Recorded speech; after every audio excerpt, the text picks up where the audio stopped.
नमः हरे हराय नमः। हरे कृष्णा। आज हम भगवत गीता अध्याय 9 श्लोक नंबर 34 सीखेंगे। चलिए शुरू करते हैं। मन मना भव मद भक्तो मद्याजी माम नमस्कुरु मामे वैश्यसि युक्त वैवम आत्मानं मत परायणः। चलिए अब हम इसे धीरे धीरे बोलकर समझते हैं। मन मना भव मद भक्तो मद्याजी माम नमस्कुरु मामे वैश्यसि युक्त वैवम आत्मानं मत परायणः। अब हम इसे फिर से गाते हैं। मन मना भव मद भक्तो मद्याजी माम नमस्कुरु मामे वैश्यसि युक्त वैवम आत्मानं मत परायणः। अब हम समझते हैं भगवान श्री कृष्ण इस श्लोक में क्या कह रहे हैं। अपने मन को मेरे नित्य चिंतन में लगाओ, मेरे भक्त बनो, मुझे नमस्कार करो और मेरी ही पूजा करो।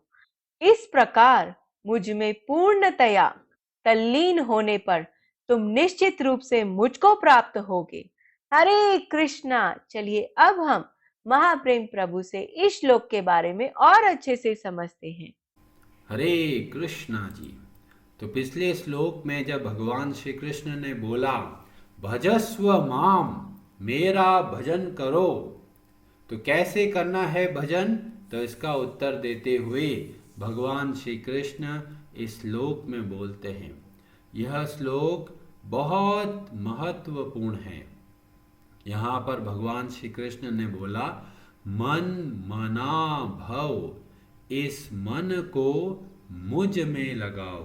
मुझ का मतलब क्या है? बहुत सारे जो गीता पे तात्पर्य देते हैं और भक्त नहीं है, वे मुझ शब्द का बहुत गलत अर्थ निकालते हैं। इसीलिए ये बहुत आवश्यक है कि हमें जब तात्पर्य समझना है तो भगवान के भक्तों से समझना चाहिए। अब कई प्रश्न करेंगे, क्यों जी, बाकी लोग विद्वान नहीं है, क्या वे भगवत गीता पर तात्पर्य नहीं दे सकते? तो बोलते हैं भगवत गीता को समझने के लिए एक योग्यता चाहिए। बिना उस योग्यता के अगर कोई भगवत गीता का अध्ययन करना चाहता है तो वह नहीं समझ पाएगा भगवान श्री कृष्ण के रहस्यमय शब्दों को। तो योग्यता वह क्या होती है भगवत गीता के लिए? तो इसका उत्तर भगवान श्री कृष्ण 18वें अध्याय में देते हैं। भक्तया माम अभिजानाति, जो भक्त है वे ही भगवान श्री कृष्ण को समझ सकते हैं। जब कोई व्यक्ति समझता है अरे कृष्ण के हृदय में तो कोई और निवास करता है, कृष्ण के ऊपर कोई और है जो कृष्ण के अंदर बैठकर कुछ बता रहा है, वो सब के सब ऐसे लोग हैं जो भगवान श्री कृष्ण से द्वेष करने वाले हैं। क्योंकि भगवान श्री कृष्ण ने 7वें अध्याय में बोल दिया था मत्तः परतरम न अन्यत किंचिदस्ति धनंजय। भगवान श्री कृष्ण के ऊपर और कोई नहीं है। फिर भी न जाने क्यों जो भक्त नहीं है वे भगवत गीता का गलत अर्थ निकालते हैं। और इसी बात को प्रभुपाद जी बार बार जोर देते हैं कि जब हम तात्पर्य पढ़ना चाहे तो भगवान के भक्तों से समझिए। मन मना भव, मेरे में मन को लगाओ। जो यहाँ पर मेरा है, जो मैं है, वो कौन है? वे साक्षात स्वयं भगवान श्री कृष्ण है। कई लोग बोलते हैं अरे जी हमने तो वो उपनिषद पढ़ा है, वह पुराण पढ़ा है, उसमें भी आता है मेरी पूजा करो, मेरा भक्त बनो। चाहे वो अलग अलग देवी देवता है वो भी बोलते हैं मेरा स्मरण करो, मेरा भजन करो। तो इसका उत्तर देते हुए बोलते हैं कि ये सारे उपनिषद, सारा पुराणों का जो ज्ञान है वो बताया गया। कैसा है वह? पूरा सारे शास्त्र बताया गया एक गाय की तरह है। यहां पर बोला गया सर्वो उपनिषदो गाओ, गाय है। दुग्धा गोपाल नंदन, और गोपालक दूध निकालने वाले कौन है? भगवान श्री कृष्ण। पार्थ वत्स सुधीर भोक्ता, और पार्थ मतलब ये जो अर्जुन है वह कौन है? एक गाय के बछड़े की तरह है। और वो क्या करता है? दुग्धम गीता अमृतम महत, ये जो दूध है गाय का, ऐसे ही यह जो सारे जो उपनिषद है उसमें जो मूल तत्व बताया गया वह है गीता अमृतम। यह जो भगवत गीता है यह वास्तव में अमृत है। और कौन निकाल रहा है? गोपाल नंदन, भगवान श्री कृष्ण बहुत ही कृपा करके सारे वेदों का सबका मूल सार इस श्लोक में माध्यम से बता रहे हैं। और इसीलिए जब हम भगवान श्री कृष्ण की भक्ति करते हैं तब हम वास्तविक रूप से प्रसन्न होते हैं। हर एक शब्द बहुत गहराई वाला है, और जब हम इसको सावधानी पूर्वक समझते हैं और अपने जीवन में उतारने का प्रयास करते हैं तो हमें अपने जीवन में देखने को पता चलता है कि कितना बड़ा परिवर्तन आ जाता है। तो यहां पर पूछेंगे मन मना भव, इस मन को कैसे लगाएं? मन तो जगह जगह पे भागता है। माला हाथ में लिया और मन तैयार है, कहां जाता है? कोई सब्जी लेने चला जाता है, कोई प्लानिंग करने चला जाता है, कोई टैक्स भरने में चला जाता है, कोई मन घर की सफाइयों के हिसाब से सोचने लग जाता है, कोई खाना क्या बनाएंगे वो सोचने लग जाते हैं। तो यह जो मन है ये निरंतर भगवान में कैसे लगेगा? तो उसका उत्तर अगला जो शब्द है उससे पता चलता है, मद भक्तो, मेरे भक्त बनो। अब इसमें भी बहुत लोग तोड़ मोड़ करते हैं, भक्ति की परिभाषा को ही बदल देते हैं। पर हमको कैसे भक्ति करनी है? जैसा हमारे शास्त्र हमको बताते हैं। और भक्ति के बहुत बड़े आचार्य हुए श्री नारद जी। और नारद जी अपना ग्रंथ नारद पंचरात्र में भक्ति की परिभाषा बताते हैं और बोलते हैं, सर्व उपाधि विनिर्मुक्तम तत् परत्वेन निर्मलम ऋषिकेन ऋषिकेश सेवनम भक्तिर उच्यते। ऋषिकेन अपने पूरे शरीर को, मन को, इंद्रियों को, सभी को क्या करना? सेवनम, सेवा में लगाना। किसकी सेवा में लगाना? अपनी नहीं। जब सब इंद्रियों को सेवा में लगाते हैं, ऋषिकेश, ऋषिकेश मतलब भगवान श्री कृष्ण, उसको कहते हैं भक्ति। बहुत लोग बोलते हैं जी मन से कर लेते हैं जी हम तो भक्ति, और जरूरत क्या जी, हम दिखावा थोड़ी करते हैं। पर यहाँ पर बोला गया इंद्रियों के द्वारा भगवान श्री कृष्ण की सेवा करना, उसको कहते हैं भक्ति। तो दिखावट के चक्कर में मत रहिए, नियम से भक्ति के नियमों का पालन कीजिए। तो भगवान श्री कृष्ण यह जो श्लोक बता रहे हैं वो वास्तव में बहुत बड़ा रहस्य है।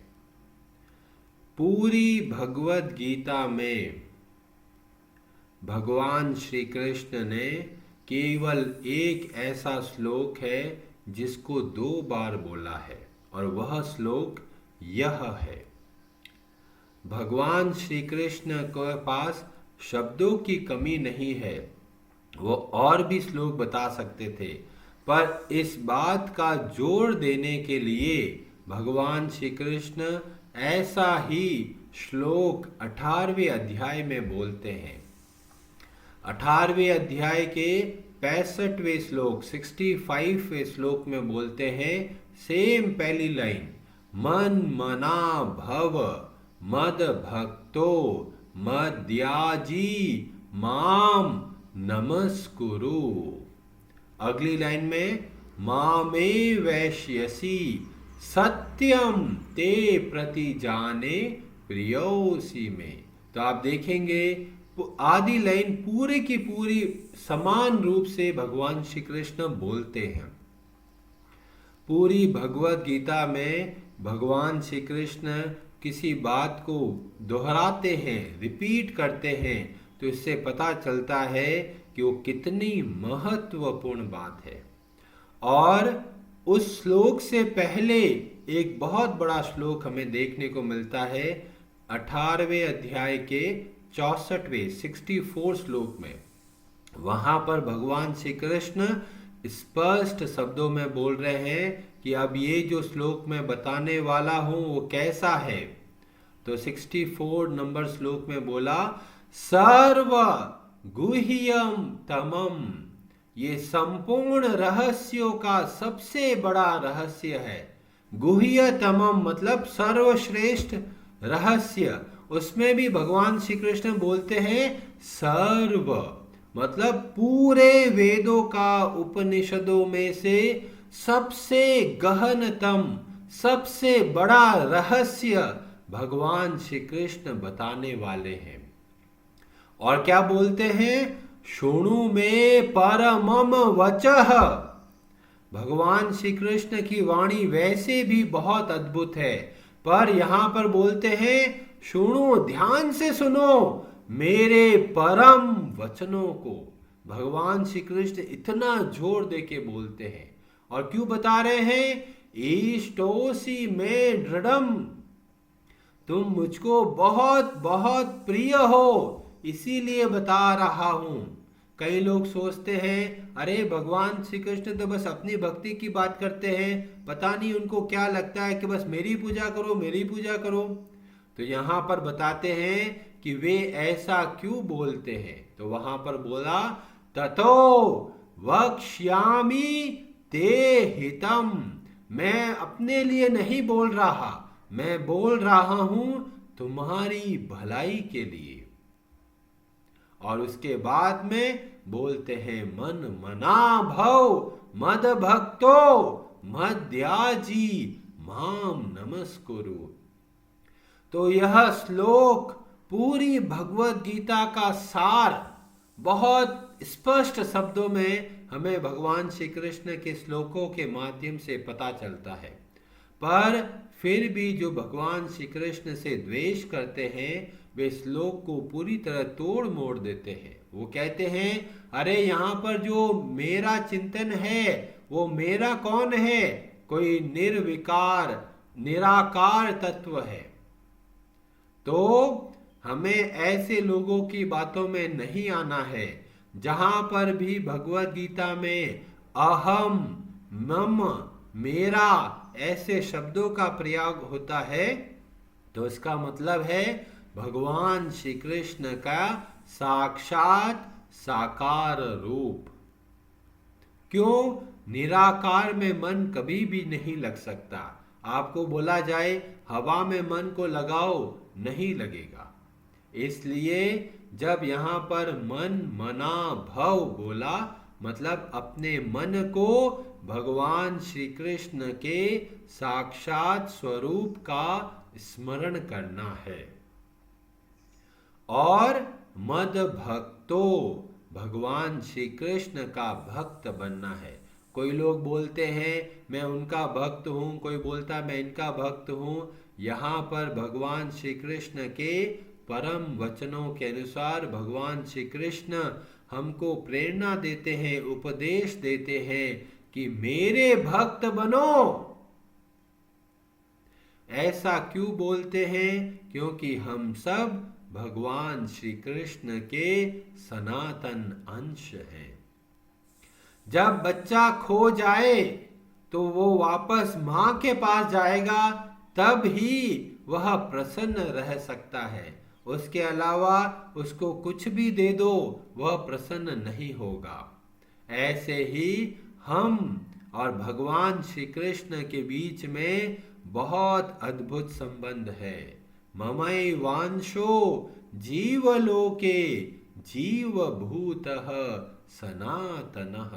हम सब भगवान श्री कृष्ण के हैं और भगवान श्री कृष्ण बोलते हैं जब वे वापस मुझसे जुड़ते हैं तब वास्तव में प्रसन्न रह सकते हैं।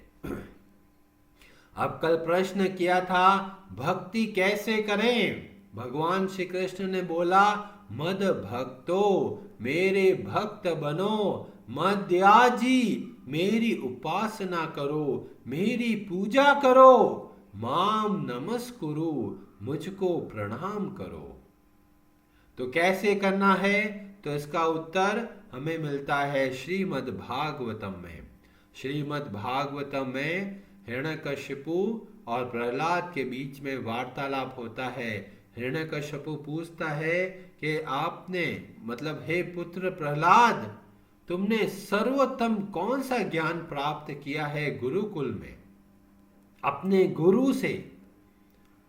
तो प्रहलाद महाराज अपने गुरु नारद जी का स्मरण करते हुए बोलते हैं, श्री प्रहलाद उवाच, ये 7वें स्कंद के 5वें अध्याय के श्लोक नंबर 23 और 24 में वर्णन मिलता है। वहां पर श्री प्रहलाद बोलते हैं, श्रवणम कीर्तनम वैष्णोः स्मरणम पाद सेवनम अर्चनम वंदनम दास्यम सख्यम आत्मनिवेदनम इति पुंसार्पिता वैष्णो भक्तिश्च नवलक्षणा क्रियेत भगवत यद्वा तन्मये अधितुम उत्तमम। तो नवलक्षणा वाली भक्ति का वर्णन प्रहलाद करते हैं और इसमें बताया गया श्रवणम, सावधानी पूर्वक भगवान श्री कृष्ण की लीलाओं का स्मरण करना है और जो भगवान श्री कृष्ण की वाणी है उसके अनुसार जीवन में परिवर्तन लेके आना है। केवल लोग सुनते हैं पर परिवर्तन नहीं लाते तो उनको लाभ नहीं मिलता। तो हमको हर रोज श्रवण करना है भगवान श्री कृष्ण के बारे में, जैसा कि यहाँ भगवत गीता का हम हर रोज अध्ययन करते हैं। तो यह एक भक्ति का अंग है जो हम हर रोज कर रहे हैं। दूसरा, कीर्तन करना, भगवान श्री कृष्ण के नाम का जप करना, भगवान श्री कृष्ण के नामों का उच्चारण करना तरह तरह के इंस्ट्रूमेंट्स के साथ में, जैसे कि मृदंग, करताल, शंख। इस तरह से जब हम कीर्तन करते हैं तो यह भगवान श्री कृष्ण की भक्ति होती है। अब कई लोग ऐसा प्रश्न करते हैं, अरे प्रभु जी इतने सारे मंत्र हैं, गायत्री मंत्र है उसका पाठ कर लेंगे हम तो। कोई बोलेगा जी हम तो उस उपनिषद में पढ़ा है, इस मंत्र का जाप कर लेते हैं। कोई बोलता है उस मंत्र का जाप कर लेते हैं। तो कौन से मंत्र का जाप करें? तो यही प्रश्न नारद जी करते हैं ब्रह्मा जी से और इसका वर्णन हमें देखने को मिलता है एक उपनिषद में जिसका नाम है कली संतरण उपनिषद। वहां पर बताया गया कि नारद जी जाते हैं ब्रह्मा जी के पास और पूछते हैं कि ऐसा कौन सा रहस्य है जो संपूर्ण शास्त्रों में जिसका वर्णन आता है और बहुत ही छिपा हुआ रहस्य है। तो ब्रह्मा जी बोलते हैं कि सर्व श्रुति रहस्यम गोप्य, जो सारे शास्त्रों का जो बहुत बड़ा रहस्य है वो क्या है? भगवत आदि पुरुषस्य नारायणस्य नाम उच्चारेण मात्रेण निर्धूत कलिर्भवतीति। तो बोला कि भगवान नारायण के नाम उच्चारण मात्र से कलयुग के समस्त कल्मश गंदगी नष्ट हो जाती है। नारद पुनः प्रपच्छ, नारद जी फिर प्रश्न करते हैं, तन नाम किम इति, वो कौन सा नाम है? तब ब्रह्मा जी बोलते हैं, हरे कृष्ण कृष्ण कृष्ण हरे हरे, हरे राम राम राम हरे हरे, इति षोडशकम नाम नाम कली कलमश नाशनम। ये 16 अक्षरों का जो नाम है वह कली कलमश नाशनम, सारे कलयुग की गंदगी को समाप्त कर सकता है। और उसके बाद में एक बहुत बड़ा शब्द का प्रयोग करते हैं, नातः परतोपाय, मुझे और कोई उपाय नहीं दिखता। और कैसे बता रहा हूं? सर्व वेदेषु दृश्यते। नारद जी के कहने पर ब्रह्मा जी ने सारे वेदों को देखकर समझकर, उनको पता है ये गायत्री मंत्र है, उनको पता है ये मंत्र है, उनको सारे मंत्रों का पता है, और सारे मंत्रों को देखते हुए फिर उन्होंने बोला, इस मंत्र का जाप करो, हरे कृष्ण कृष्ण कृष्ण हरे हरे, हरे राम राम राम हरे हरे। क्या ब्रह्मा जी को गायत्री मंत्र नहीं पता था? उनको पता था। उन्होंने सारे मंत्रों को देखते हुए फिर बोला, इस मंत्र का आप जाप कीजिए। और इसका लाभ बताते हुए बोलते हैं, जीवस्य आवरणम विनाशनम, ये इस जीव का बंधन को नष्ट कर सकता है। और क्या करता है? ततः प्रकाश्यते परम ब्रह्म, और भगवान श्री कृष्ण जो परम ब्रह्म है उसके दर्शन करवा सकते हैं। इतना भारी मंत्र है और लोग समझते हैं, अरे ये हरे कृष्ण मंत्र क्या है, ये इसमें तो ओम भी नहीं है। तो यह जो मंत्र है यह उपनिषद का मंत्र है, बहुत प्रभावशाली है। अब कई लोग बोलेंगे, अरे जी मंत्र का उच्चारण करने के लिए तो हमें शुद्ध होना पड़ेगा, कोई विधि विधान का पालन करना पड़ेगा। कोई बच्चे होते हैं भाई नहाए नहीं है, वो कैसे करेंगे? तो इसी बात को ध्यान में रखते हुए नारद जी उसके बाद में एक और प्रश्न करते हैं, को अस्य विधिर इति, इस मंत्र के जाप का क्या विधि है? तम होवाच, ब्रह्मा जी बोलते हैं, न अस्य विधिर इति, मतलब इसके लिए कोई विधि की आवश्यकता नहीं है। चाहे वह शुद्ध हो, चाहे वह अशुद्ध हो, चाहे वह बिस्तर पे सोता हुआ जप कर रहा है, चाहे वो घूमता हुआ जप कर रहा है, चाहे वो बातें करता हुआ जप कर रहा है, कैसे भी जप कर रहा हो वह काम करेगा। क्यों? क्योंकि इस मंत्र के लिए कोई विशेष विधि की आवश्यकता नहीं है। और इसीलिए यह मंत्र को महामंत्र बोला गया। और महामंत्र का मतलब सभी के सभी लोग इसका जप कर सकते हैं, उसमें शुद्धता और अशुद्धता का कोई बात का ध्यान नहीं रखना है।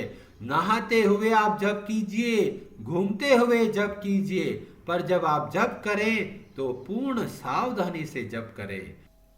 बहुत सारे लोग टीवी को अपना गुरु मानते हैं और टीवी के आधार पे निर्णय लेते हैं कि वे किसकी पूजा करना चाहते हैं। पर हमें शास्त्र के आधार पर निर्णय लेना चाहिए कि हमें किन की पूजा करनी है। यहाँ पर भगवान श्री कृष्ण इतने स्पष्ट शब्दों में बोलते हैं, मुझ में मन को लगाओ। पर बहुत सारे गुरु जो ढोंगी गुरु है वो क्या करते हैं, वो इस श्लोक के आधार पर कहते हैं मेरा चिंतन करो, मेरी पूजा करो। और इसीलिए आप लोग देखेंगे बहुत सारे गुरु हैं जो बोलते हैं ये मेरी पूजा करो, मेरी आराधना करो, मेरी भक्ति करो। पर यहाँ पर जो मेरा शब्द है वह भगवान श्री कृष्ण बोल रहे हैं, वह उनके शब्द हैं। तो आप इस श्लोक के आधार पर निर्णय ले सकते हैं कि कौन वास्तविक गुरु है और कौन धोखे वाले गुरु है। जो गुरु आपको भगवान श्री कृष्ण की भक्ति सिखाए तो ऐसे गुरु प्रमाणिक है। पर जो गुरु बोलते हैं मेरी पूजा करो, मेरी आराधना करो, तो आप समझ लीजिए ये गुरु हमको धोखा दे रहा है। अब धोखा क्यों दे रहा है? क्योंकि जैसा शास्त्र में बताया गया है वैसा वह नहीं बोल रहा। तो गुरु का दायित्व होता है जो शास्त्र में बताया गया है उसको बताए। और कई लोग बोलते जी हमारे शास्त्र में ऐसा लिखा हुआ है, तो हमें पता करना चाहिए कि ये कौन से शास्त्र की बात कर रहे हैं। जब हमारे वेदों के माध्यम से पता चलता है कि जब शास्त्र शब्द का प्रयोग होता है उसमें क्या क्या आता है, तो उसमें 4 वेद, 2 इतिहास, 108 उपनिषद और 18 पुराण, यह मूल शास्त्र कहलाता है। फिर कई लोग बोलेंगे अरे चैतन्य चरितामृत नामक पुस्तक है, वो तो किसी ने लिखी है, क्या उन पे कैसे भरोसा करें? कि अगर और कोई ग्रंथ इन शास्त्र के आधार पे हो और जैसा शास्त्र में बताया गया है वैसा ही वे ग्रंथ बताए तो वे भी प्रमाणिक बन जाते हैं। पर जो ग्रंथ शास्त्र के विरुद्ध बोलते हैं तो आप समझ लीजिए ऐसे ग्रंथ धोखे वाले ग्रंथ है, वो किसी स्वार्थ की दृष्टि से बनाए गए हैं। इसीलिए जब भी आप कोई पुस्तक के आधार पर निर्णय ले, क्योंकि बहुत सारे ऐसे बाबा हो गए जिनके शिष्यों ने तरह तरह के किताबें लिख दी और बोला कि हमारे जो बाबा है वो श्री राम थे, वही श्री कृष्ण थे, अब ये हमारे बाबा जी बन के आए हैं। तो जब कोई ऐसे ग्रंथ के बारे में बोले तो उनसे पूछिए कि ये ग्रंथ कहाँ से आया है, हमारे कोई पुराण में वर्णन आता है या किसी हमारे और जो वेद जो संहिताएं हैं उसमें से कहीं है। वो बोलेंगे जी हमने तो खुद ने लिखा है। जो खुद ने लिखा है उन पे हमें सावधान रहना चाहिए, क्योंकि ऐसी ग्रंथ हमें कहीं नहीं लेके जाएंगे। जो ग्रंथ हमारे शास्त्र के आधार पर है वे ही वास्तव में काम करेंगे। इसलिए जब भी मन मना भव बोले तो वह भगवान श्री कृष्ण के शब्द है। वे भगवान श्री कृष्ण हमको प्रेरणा दे रहे हैं कि हम उन भगवान श्री कृष्ण का स्मरण करें। प्रहलाद महाराज ने भी जब ऐसा ही बोला था, श्रवणम कीर्तनम वैष्णोह स्मरणम, भगवान श्री हरि का स्मरण करना, भगवान विष्णु का स्मरण करना, जितने भी विष्णु तत्व है उनका स्मरण करना, जैसे श्री नरसिम्हा देव, जैसे भगवान श्री राम, इन सब का स्मरण करने से हमारा हृदय पवित्र होता है। अब एक प्रश्न आया था कि ये मन तो बहुत भटकता है, हम दिनचर्या में हर रोज के जीवन में किस तरह की भक्ति करें, कैसे हम अपने जीवन को भक्तिमय बनाएं, क्योंकि भगवान स्पष्ट रूप से उपदेश दे रहे हैं कि मेरे भक्त बनो। तो कैसे बने भक्त? तो इसका उत्तर हमको मिलता है श्रीमद् भागवतम के 9वें स्कंद के अध्याय 4 श्लोक नंबर 18 से 20 तक। और यह प्रसंग है महाराज अम्बरीश के चरित्र का। इसमें बताया गया कितने बड़े भक्त थे महाराज अम्बरीश, और वो क्या करते थे, वो हमारे लिए बहुत प्रेरणादायक है, और हमें हमारा जीवन उनके अनुसार बिताना चाहिए। क्योंकि महाजनों येन गता स पंथा, भगवान के भक्त जो मार्ग बताए वही पे हमको चलना है। तो वहां पर वर्णन आता है महाराज अम्बरीश क्या करते हैं, अपने शरीर से कैसे भक्ति करते हैं, और उसके अनुसार हमें भी भक्ति करनी है। तो वहां वर्णन आता है स वै मनः कृष्ण पादारविंदयो। मनः मतलब मन को कहाँ लगाते हैं? कृष्ण पादार अरविंदयो, भगवान श्री कृष्ण के चरणों में अपने मन को लगाते हैं।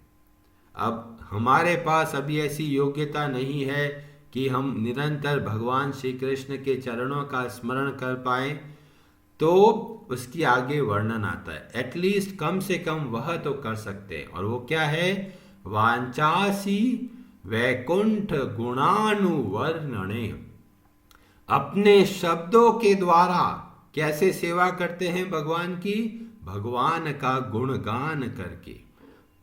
तो आप लोग भी क्या कर सकते हैं? अपनी वाणी के द्वारा भगवान श्री कृष्ण का गुणगान कीजिए, अन्य लोगों को भगवान श्री कृष्ण के बारे में बताइए, और भगवान श्री कृष्ण के विग्रह के सामने आप स्तुति कर सकते हैं वाणी के द्वारा, शब्दों के द्वारा। इस तरह से अपने मुंह को हम भगवान की सेवा में लगा सकते हैं, और यह भक्ति का एक अंग है। फिर वहां पर बताया गया करौ हरेर मंदिर मार्जनादिशु। करौ का मतलब होता है हाथ।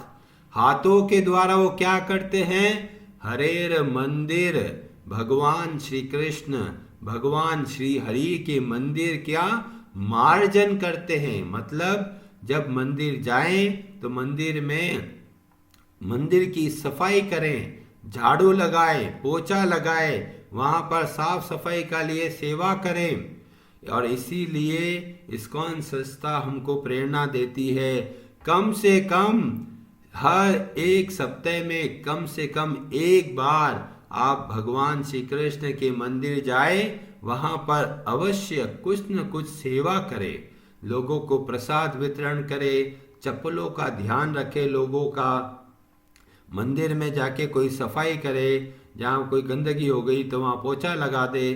तो कोई न कोई सेवा आप अवश्य करें अपने हाथों से। फिर बताया श्रुतिम चकारम अच्युतम सत कथोदये। श्रुतिम का मतलब क्या करते हैं? कानों से भगवान की सेवा कैसे करते हैं? भगवान की कथा सुनने में। तो आप अपने कानों का उपयोग भगवान श्री कृष्ण की कथा में लगाइए। और बहुत लोग चुगली करते हैं, दूसरों की बुराई करते हैं, तो हमको सावधान रहना चाहिए, और जो सामने वाला चुगली कर रहा है, गलत बोल रहा है, उनसे निवेदन करना चाहिए कि आप भगवान के बारे में बताइए, और जो नहीं सुनता उनसे दूर रहिए। हमारे कानों के द्वारा भगवान की सेवा करनी है, भगवान की कथा सुनकर। आंखों से भगवान की सेवा कैसे करें? मुकुंद लिंगालय दर्शने दृशो। जो हमारी आंखें हैं उनके द्वारा भगवान श्री कृष्ण के विग्रह का दर्शन करना, भगवान श्री कृष्ण के मंदिर में भगवान का जो विग्रह है उनको देखना अपनी आंखों से, तो इसके द्वारा हम आंखों के द्वारा भगवान श्री कृष्ण की भक्ति कर पाएंगे। और ये जो मैं बता रहा हूं आप इसको थोड़ा थोड़ा अपने जीवन में डालिए। फिर बताया गया तद भृत्य गात्र स्पर्श अंग संगमम, अपनी त्वचा के द्वारा कैसे भगवान की सेवा करें। मंदिर में जब आप दंडवत करते हैं तो उसके द्वारा अपना जो त्वचा है उससे हम भगवान की सेवा करते हैं। और भगवान की सेवा करते हैं जो हमारे उम्र के भक्त हैं उनसे गले मिलकर, जो बड़े भक्त हैं उनके चरणों को स्पर्श करके, और इस तरह से हम अपनी त्वचा से भगवान श्री कृष्ण की सेवा कर सकते हैं। और नाक के द्वारा कैसे सेवा करें, घ्राणम च तद पाद सरोज सौरभे श्रीमम तुलस्या, जो भगवान श्री कृष्ण के चरणों में जो तुलसी अर्पित होती है उस तुलसी को नाक से सूंघना। तो इस तरह से हम नाक के द्वारा भगवान श्री कृष्ण की सेवा कर सकते हैं। तो ये सब आपको अपने जीवन में उतारना है। हर रोज आप भगवान को सुगंधित पुष्प, तुलसी दल, तुलसी का पत्ता भगवान को समर्पित करें, और अगले दिन या शाम के समय जब वो सारे पुष्प हटाए तब आप उनको सूंघिए। केवल सूंघने मात्र से हम भक्ति में बहुत अच्छे से आगे बढ़ सकते हैं। जीव के द्वारा कैसे भगवान की सेवा करें, तो वहां वर्णन आता है रस नाम तद अर्पिते, जो भगवान श्री कृष्ण को अर्पण किया हुआ भोजन है उसको ग्रहण करना, इससे जीव हमारी शुद्ध होती है। जो आप भगवान श्री कृष्ण को भोग लगा सकते हैं ऐसा ही भोजन हमको ग्रहण करना है। भले ही कितना भी स्वादिष्ट हो और पर वो भगवान को समर्पित नहीं हो सकता, तो ऐसे भोजन को कभी भी ग्रहण नहीं करे। तो इस तरह से जीव के द्वारा हम भगवान श्री कृष्ण की सेवा कर सकते हैं। तो ये सब के सब भक्ति के अंग है।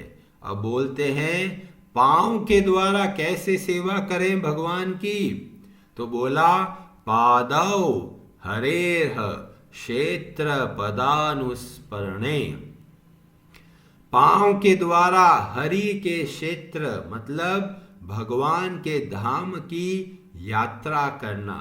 मतलब कम से कम साल में एक बार आप लोग अवश्य तीर्थ स्थान पे जाएं, भगवान श्री कृष्ण की लीला स्थली के दर्शन करें, जैसे कि वृंदावन, मथुरा, द्वारिका, अयोध्या, जो भी भगवान श्री हरि की लीला स्थली है वहां पर जाएं, वहां परिक्रमा करें, गोवर्धन परिक्रमा कीजिए, वृंदावन परिक्रमा कीजिए। इस तरह से ये आप नियम बनाइए कि एक साल में कम से कम एक बार भगवान के क्षेत्र में जाना है, और वहां जाके खेल कूद नहीं करना, पानी में मजे नहीं लेना है, वहां बैठकर भगवान श्री कृष्ण की भक्ति करना है। तो अगली बार कभी आप जाएं, जैसे कई लोग हरिद्वार जाते हैं, ऋषिकेश जाते हैं, तो वहां गंगा जी के घाट के पास बैठकर आप भागवतम का उच्चारण कीजिए, भागवतम से कथा सुनिए। तो इस तरह से तीर्थ यात्रा का पूर्ण उपयोग करें। और अपने सिर के द्वारा, मस्तिष्क के द्वारा कैसे भगवान की सेवा करें, तो वहां बताया गया शिरो ऋषिकेश पद अभिवादने, जो भगवान श्री कृष्ण के विग्रह के सामने दंडवत नमस्कार करें। इस तरह से हम अपने सिर के द्वारा भगवान श्री कृष्ण की भक्ति कर सकते हैं। तो इस तरह से आप अपने पूरे शरीर के द्वारा भक्ति करें भगवान की। ये मत सोचिए कि लोग क्या कहेंगे। कई बार शर्मा शर्मी में हम भगवान की भक्ति नहीं करते, क्योंकि हम सोचते हैं लोग कहेंगे ये तो दिखावा है। पर हम जब भगवान के भक्तों से सीखते हैं तो हमें भगवान की भक्ति करने में किसी प्रकार का संकोच नहीं होना चाहिए। आप यथासंभव तिलक लगाइए, वैष्णव ड्रेस में रहिए, भगवान के मंदिर में जाके भगवान की सेवा करें, और कम से कम नियम अवश्य बनाएं कि सप्ते में हर एक बार कम से कम रविवार या शनिवार को भगवान श्री कृष्ण के मंदिर जाके वहां पर सेवा करें। और सबसे महत्वपूर्ण बात अंतिम लाइन में बताते हैं, कामम च दास्ये न तू काम काम यया। जो सारी कामनाएं थी वो क्या करते थे, दास की तरह थी। न काम काम्य, हम अपने सुख के लिए वे कुछ भी कार्य नहीं करते थे। जो भी इच्छाएं आती थी वो सब भगवान श्री कृष्ण की सेवा के संदर्भ में आती थी। तो हमारे मन में भी तरह तरह की इच्छाएं आती है। कई बार सोचते हैं यार बहुत दिन हो गया है टीवी नहीं देखी, चलो टीवी में पिक्चर देखते हैं। या कई बार मन में बहुत विचार आता है जी बहुत मजे, कुछ खाया नहीं तड़का वाला, बाहर जाके कुछ खा के आते हैं। जब ऐसी इच्छाएं उत्पन्न होती है तो हम ये श्लोक का स्मरण कर सकते हैं।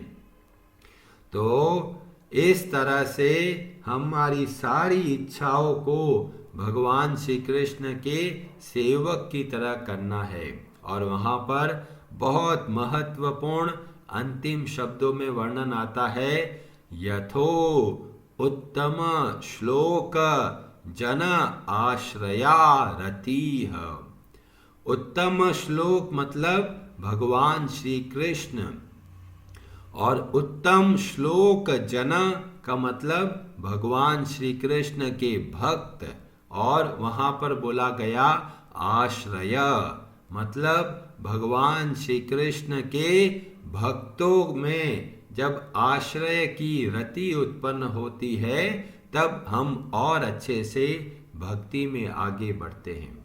तो कहने का मतलब है कि हमें जब भक्ति करनी है भगवान के भक्तों के संग में करनी है, उनके निर्देश के अनुसार भक्ति करनी है, और अपने पूरे शरीर के द्वारा भगवान श्री कृष्ण की भक्ति करनी है।